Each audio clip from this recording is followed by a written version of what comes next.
اعوذ باللہ من الشیطان الرجیم بسم اللہ الرحمن الرحیم۔ غزوہ بنی نذیر میں جو بھی رول اور کردار تھا یہود کا، پھر ان کا جو انجام ہوا وہ سورہ حشر کی پہلے رکوع میں بیان ہو چکا ہے۔ ساتھ ہی یہ کہ ایک بہت اہم حکم جو ہے شریعت کا اموال فے کے بارے میں، وہ بھی پہلے رکوع میں ہم پڑھ چکے ہیں۔ اب اس موقع پر منافقین کا جو کردار سامنے آیا تھا دوسرے رکوع میں اس کے بارے میں گفتگو ہو رہی ہے۔ الم تر الی الذین نافقوا، کیا تم نے دیکھا نہیں ان لوگوں کو کہ جو منافق ہیں، جن کے دلوں میں نفاق نے ڈیرے جما لیے ہیں۔ یقولون لاخوانہم الذین کفروا من اہل الکتاب، وہ کہتے رہے اپنے ان بھائیوں سے کہ جو اہل کتاب میں سے جنہوں نے کفر کیا تھا، ان کے بھائی تھے، دوست تھے، ان کے تعلقات تھے جو اہل کتاب میں سے تھے، اور وہ کفر پر اڑے رہے۔ ان سے انہوں نے کہا تھا یہ لئن اخرجتم لنخرجن معکم، دیکھو اگر تمہیں کبھی مدینے سے نکالا گیا ہم تمہارے ساتھ نکلیں گے۔ وہ دوستیاں جو ان کے درمیان حلیفانہ روابط تھے، اگر تمہیں کہیں نکالا جائے گا تو ہم بھی نکلیں گے۔ وَلَا نُطِيعُ فِيكُمْ أَحَدًا أَبَدًا، اور تمہارے معاملے میں کبھی بھی ہم کسی بھی شخص کی اطاعت نہیں کریں گے۔ یعنی ٹھیک ہے ہم ایمان تو لے آئے ہیں، مسلمانوں میں شامل ہو گئے ہیں، اور ہم محمد کا حکم مانتے بھی ہیں بعض معاملات کے اندر، لیکن یہ ہے کہ تمہارے ساتھ ہماری دوستی جو ہے وہ پختہ ہے، تمہارے ساتھ ہمارے حلیفانہ تعلقات ہیں وہ بہت قدیمی ہیں، اور ہمارا تمہارے معاملے میں جو ہے ہمارا طرز عمل تبدیل نہیں ہوگا، اور اگر کوئی اقدام محمد نے صلی اللہ علیہ وسلم تمہارے خلاف کرنے کا فیصلہ کیا تو ہم اس میں ان کا ساتھ نہیں دیں گے۔ لَنَخْرُجَنَّ مَعَكُمْ وَلَا نُطِيعُ فِيكُمْ أَحَدًا أَبَدًا وَإِن قُوتِلْتُمْ لَنَنصُرَنَّكُمْ، اور اگر تمہارے ساتھ جنگ کی گئی تو ہم لازماً تمہاری مدد کریں گے۔ وَاللَّهُ يَشْهَدُ إِنَّهُمْ لَكَاذِبُونَ، اور اللہ گواہی دیتا ہے کہ وہ جھوٹ بول رہے تھے۔ لَئِنْ أُخْرِجُوا لَا يَخْرُجُونَ مَعَهُمْ، اگر وہ نکالے جائیں گے وہ ان کے ساتھ نہیں نکلیں گے۔ وَلَئِنْ قُوتِلُوا لَا يَنصُرُونَهُمْ، اور اگر ان سے جنگ کی جائے گی تو وہ ان کی مدد نہیں کریں گے۔ وَلَئِنْ نَصَرُوهُمْ لَيُوَلُّنَّ الْأَدْبَارَ، اور اگر کہیں ان کی مدد کر بیٹھیں گے تو فوراً بھاگیں گے، پیچھے دکھا دیں گے۔ ثُمَّ لَا يُنصَرُونَ، اور پھر ان کی کہیں سے مدد نہیں ہو سکے گی۔ یعنی اگر ان میں جمع مردی ہوتی تو یہ سچے مسلمان ہی کیوں نہ بن گئے ہوتے؟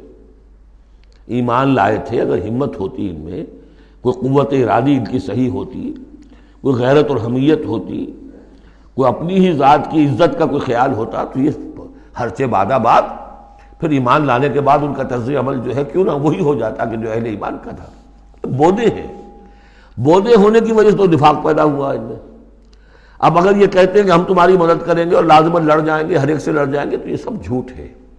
اول تو یہ کہ اگر یہ نکالے گئے تو وہ ان کے ساتھ نہیں نکلیں گے، ان سے جنگ کی گئی تو ان کا ساتھ نہیں دیں گے، اور اگر کوئی اکا دکا ان میں سے ایسا نکل بھی آیا سر پھرا کہ جو اپنے اس وعدے کو پورا کرنے کے لیے ان کے ساتھ شامل ہو کر جنگ کرے گا، تو پھر یہ کہ جھٹ وہ بھاگ جائے گا، میدان چھوڑ جائے گا، اور یہ کہ پیٹھ دکھا دے گا۔ لَأَنْتُمْ أَشَدُّ رَهْبَةً فِي صُدُورِهِم مِّنَ اللَّهِ، مسلمانوں یقیناً تمہارا ڈر ان کے دلوں میں کہیں زیادہ ہے بنسبت اللہ کے ڈر کے۔ یہ اللہ سے اتنا نہیں ڈرتے جتنے کہ تم سے ڈرتے ہیں۔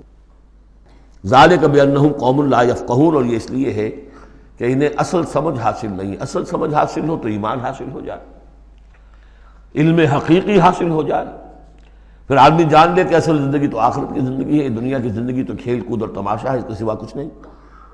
لا یقاتلونکم جمیعا، یہ کبھی بھی جنگ نہیں کریں گے تمہارے خلاف مل کر، الا فی قری محصنۃ، مگر یہ کہ کہیں ایسی بستیوں میں کہ جن کو پوری طرح فورٹیفائیڈ ہوں، جن کی کہ فصیلیں کھڑی ہوں، مضبوط ہوں، ان کے اندر سے ہو کر جنگ کریں گے۔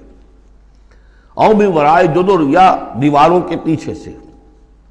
باسہم بینہم شدید، ان کے آپس کے جھگڑے جو ہے وہ بہت سخت ہے۔ اگر تو خلوص اور اخلاص کسی میں شخص کے اندر ہو تو وہ اللہ کے ساتھ مخلص کیوں نہ ہو جائے گا، اللہ کے رسول کے ساتھ کیوں نہ مخلص ہو جائے گا۔ ظاہر بات ہے کہ بزدلی اور خود غرضی، یہ دو چیزیں ہیں کہ جو در حقیقت ان کے مزاج کا جزو لا ینفک ہے، اور وہی تو اصل سبب ہے ان کے نفاق کا۔ تو یہ کسی اور کے ساتھ کیسے مخلص ہو جائیں گے؟ تحسبہم جمیعا وقلوبہم شتیٰ، تم سمجھتے ہو کہ یہ یکجا ہیں، اکٹھے ہیں، ان کا متحدہ محاذ ہے، جبکہ دل کے دل پھٹے ہوئے ہیں۔ ہمارے ہاں بھی سیاسی متحدہ محاذ، چاہے وہ نظام مصطفیٰ تحریک کا بنا تھا، اس کا بھی حال سب کو معلوم ہے کہ اس کے لیڈر جو ہیں علماء کرام ایک دوسرے کے پیچھے نمازیں نہیں پڑھتے تھے۔ متحدہ محاذ تھا، وہ اتحاد کیسا تھا؟ وہی بات، بعضهم بینہم شدید، ان کے تو آپس کے اختلافات جو ہیں وہ بہت شدید ہیں، ان کی آپس کی دشمنیاں، کدورتیں، کینے۔ تحسبہم جمیعا، تم سمجھتے ہو کہ یہ جمع ہے، اکٹھے ہیں، وقلوبہم شتیٰ، اور دل پھٹے ہوئے ہیں۔ ذالک بانہم قوم لا یعقلون، اور یہ اس لیے کہ وہ ایک ایسا گروہ ہے کہ جو عقل سے کام نہیں لیتے۔ کمثل الذین من قبلہم قریبا ذاقوا وبال امرہم، جیسے قصہ ان کا ہوا جو ان سے پہلے تھے ماضی قریب میں، یعنی بنو قینقاع۔ سب سے پہلے بنو قینقاع کا معاملہ ہوا تھا، پھر یہ بنی نذیر کا ہوا، پھر 5ویں سال میں غزوہ احزاب کے ضمیمے کے طور پر بنو قریظہ کا ہوا۔ وَلَهُمْ عَذَابٌ عَلِيمٌ، ان کے لیے بہت ہی دردناک عذاب ہے۔ کمثل الشیطان، یا پھر مثال ہے شیطان کی، اذ قال للانسان اکفر، جبکہ وہ انسان سے کہتا ہے کرو کفر، فلما کفر، اور جب انسان کفر کرتا ہے، قال انی بریء منک انی اخاف اللہ رب العالمین، وہ کہتا ہے میں تم سے علیحدہ ہوں، میرا تم سے کوئی تعلق نہیں، میں تو اللہ سے ڈرتا ہوں جو تمام جہانوں کا رب اور مالک اور پروردگار ہے۔ فکان عاقبتہما انہما فی النار خالدین فیہا، تو ان دونوں کی عاقبت یہ ہے کہ وہ شیطان بھی اور وہ انسان بھی، دونوں کی عاقبت یہ ہے کہ وہ رہیں گے آگ میں اور ہمیشہ ہمیشہ رہیں گے۔ وذالک جزاء الظالمین، اور یہی ہے ظالموں کا بدلہ، جیسا کہ سورہ قاف میں ہم پڑھ چکے ہیں کہ وہ قرین جو ہوگا، اس گناہ گار کافر اور مشرک کا جو قرین ہوگا، وہ جب لے کر آئے گا، حاضر کرے گا، قال قرینہ ھذا ما لدی عتید، اور اللہ تعالیٰ کی طرف سے حکم آئے گا فرشتوں کو، القیا فی جہنم کل کفار عنید، تو وہ کیا کہے گا؟ ربنا ما اطغیتہ ولکن کان فی ضلال بعید، اور اللہ تعالیٰ فرمائیں گے لا تختصموا لدی وقد قدمت الیکم بالوعید ما یبدل القول لدی وما انا بظلام للعبید۔ صدق اللہ العظیم۔